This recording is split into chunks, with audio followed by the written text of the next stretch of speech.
जो आज हम लोग क्लास 11th का मैथ सब्जेक्ट में हमारा जो चैप्टर है सीक्वेंस एंड सीरीज, लास्ट के 2 वीडियो में हम लोगों ने एनवा पद निकालना, पदों का योगफल ज्ञात करना और आरवा पद, पीवा पद, ये सब पदों को ज्ञात करना देखे थे। आज का जो हमारा टॉपिक है, यहाँ पे पद जो है योगफल में रहेंगे, तो ऐसे में कोई ना कोई एक पद मिसिंग रहेगा, अज्ञात रहेगा, उस पद को हम ज्ञात करना देखेंगे। जैसे यहाँ हमारा क्वेश्चन है find the value of x, x का मान ज्ञात करना है। यहाँ क्वेश्चन में 25 + 22 + 19 + 16 + days plus x is equal to 115, मतलब 115। 25 धन 22 धन 19 धन 16 डेज धन एक्स है बराबर 115 है। तो इन पदों का योगफल 115 बोल रहा है ना। तो इसको बनाना स्टार्ट करते हैं। यहाँ कितने पद हैं ये हमें नहीं दिया है, तो हम इसको मान ले रहे हैं कि n पद हैं। तो यहाँ Sn की वैल्यू 115 ये हम लोग ले लिए। जो Sn जो है n पदों का योगफल है मान के इसको चल रही हूँ। यहाँ प्रथम पद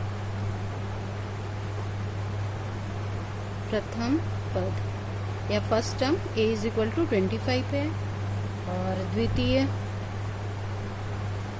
पद 22 है, तो d का मान क्या हो जाएगा? द्वितीय पद ऋण प्रथम पद। द्वितीय पद है 22 ऋण 25, तो यहाँ आ गया ऋण 3, d का मान आ गया। अब ये जो लास्ट में जो दिया है इसको अगर nवा पद मान लें, x ये लास्ट जो है, तो nवा पद यहाँ पर x ले रही हूँ, इसको मान लिए nवा पद x है। आगे x, तो nवा पद का जो फॉर्मूला है, या nवे पद को अंतिम पद में बोल दे रहे हैं, L इज इक्वल टू करके लिख सकते हैं। तो Sn का एक फॉर्मूला और होता है n/2 प्रथम पद धन अंतिम पद, प्रथम पद धन अंतिम पद, अंतिम पद। प्रथम पद को हम a बोल रहे हैं और अंतिम पद को L। तो Sn की वैल्यू भी है हमारे पास, Sn की वैल्यू है 115। n का मान हमारे पास नहीं है, n की वैल्यू नहीं है, डिफाइन नहीं है, उसी को निकालना है। a की वैल्यू 25 है, l की वैल्यू x है। यहाँ तक हो गया। ये 2 यहाँ भाग दे रहा है, वहाँ जाके गुणा करेगा, 115 इंटू 2 हो जाएगा। ये 2 गुणा भाग दे रहा था, वहाँ जाके गुणा किया। यहाँ n यही रोकेंगे, यहाँ 25 धन x है, अंदर में गुणा करेगा, ये हो जाएगा 25n धन n से x का भी, तो nx हो गया। ये दोनों का गुणा होगा, 2 पंचे 10, इसी का 1, 2 एकम 2 और 1 3 और 2 एकम 2, 203 है। अब यहाँ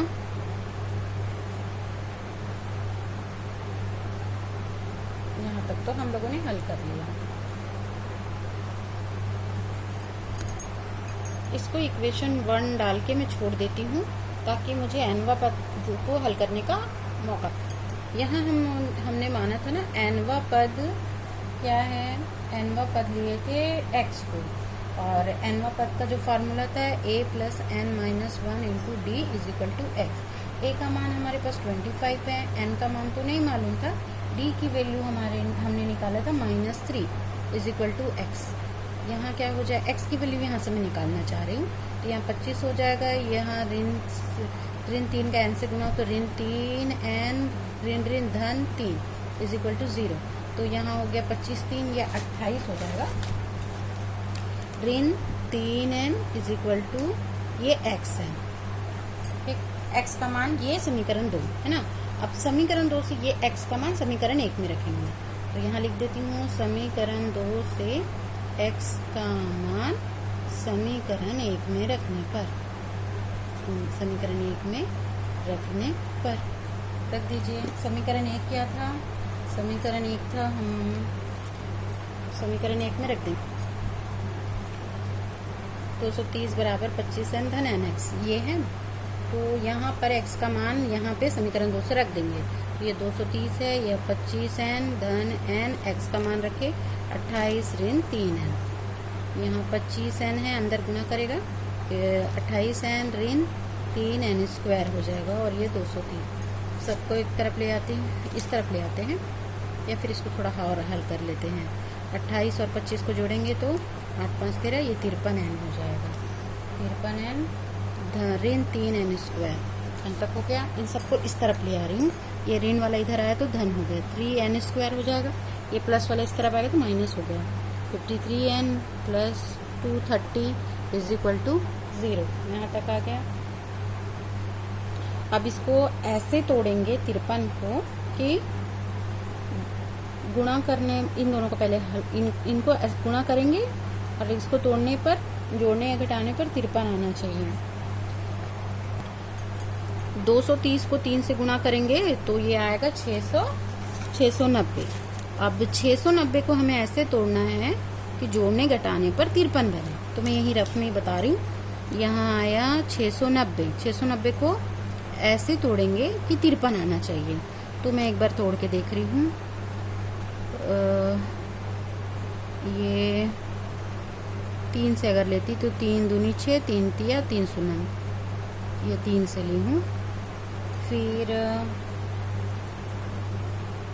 फिर 2 से लूँगी तो 2 एक कम 2 2 2 5 10। फिर यहाँ पे 5 से, अगर 3 से तो नहीं जाएगा, 5 से, 5 दूनी 10, 2 बचेगा, 1 बचेगा, 5 तिया 15, माने यहाँ पे आ रहा है ये 23 1 10, 10 तिया 30, माने 30 और 23। 30 और 23 को अगर हम जोड़ते हैं तो ये 53 होता है। और इनका अगर गुणा करेंगे तो 3 तिया 9, 3 दूनी 6 और ये 0 का 0, 690, माने 30 और 23 को हम गुणा करेंगे तो 690 हो रहा है और इनको जोड़ेंगे तो ये 53 होता है। तो ये हमारा टूट गया, तो इसको वैसे ही लिख देंगे। ये 3n स्क्वायर है, यहाँ लिख देंगे 30n ऋण 23n धन 230 इज इक्वल टू 0। ठीक, अब यहाँ दोनों में से क्या करेंगे, 3 गुणित n गुणित n, 30 को लिख सकते हैं 3 गुणित 10 गुणित n, और यहाँ 23 गुणित n धन इसको 23 गुणित 10 इज इक्वल टू ये 0 है। दोनों में 3 और n मिल रहा है सामने में, तो 3n को निकाले तो यहाँ n बचा, ऋण यहाँ 10 बच गया। इन दोनों में एक 23 बाहर निकाले माइनस के साथ, तो यहाँ माइनस निकाली हूँ 23, तो यहाँ n बचेगा और एक माइनस माइनस यहाँ प्लस बचेगा। यहाँ पे 23 निकल गया है तो क्या बच गया 10, तो ये इज इक्वल टू 0 है। इन दोनों में से ये n माइनस 10 कॉमन निकलेगा, अंदर में बच जाएगा 3n माइनस 23, n माइनस 10 और ये 3n minus 23 is equal to 0। जब n माइनस 10 को 0 से लेंगे तो n इज इक्वल टू 10 आ जाएगा, और 3n minus 23 is equal to 0 लिए तो n बराबर 23/3 आ जाएगा। 23/3, 3n को यही रोकेंगे तो 23 उधर जाएगा, तो n बराबर 23/3 आ गया। n के 2 वैल्यू आए, n इज इक्वल टू 10 आया है और n इज इक्वल टू 23/3।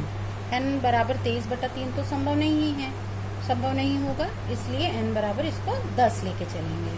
इसको लिख देती हूँ, संभव नहीं है, संभव नहीं है, क्योंकि योग कर रहे हैं तो 115 नहीं हो पाएगा, इसलिए इसको यहाँ इसको समीकरण 3 ले ली।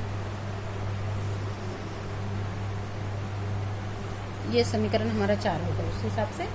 तो हम इसे, अब क्या आ गया, आता है n बराबर 10, n बराबर 10 निकला।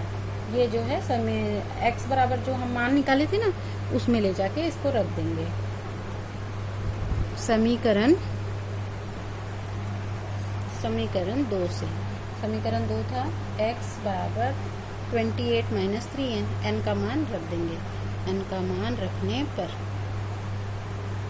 तो यहाँ आ जाएगा x is equal to 28 minus 3 into 10, तो ये 28 है, ऋण 30, तो यहाँ ऋण 2 आएगा, x का मान ऋण 2। तो ये हमारा सॉल्यूशन